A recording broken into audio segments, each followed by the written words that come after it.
4:30 in the morning, people wake up, and the coffee is nearly cooking.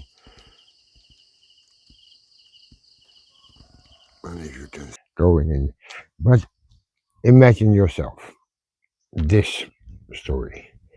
If they are this big, ready to cut, that will be this week or next week. They will be cutting this field. But imagine this: you need to work here between these stones. All is growing here like normal. You see the lines, but also between the stones they're coming up. It's quite funny.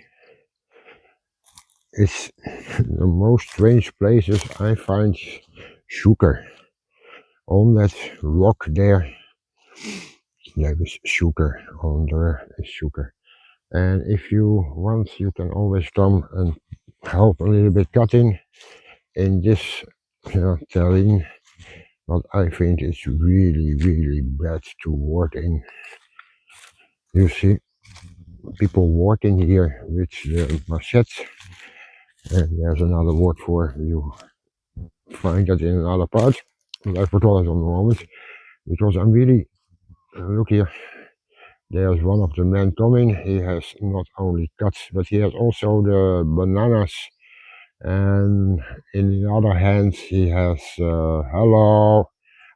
There is a banana string, and he has also the flour. The flour they make with the seeds of that. It's some kind of herbs they use that. But you see, it comes just out of there. They're walking around here as if it is nothing. Sorry for the sun. The last parts are going in on top of the truck and ready to go to the factory. The chauffeur is making the height here so they can go everywhere on the because there are a lot of lines on the road. You see also they make the truck higher on the sides with the sticks. Safety is not really a matter here.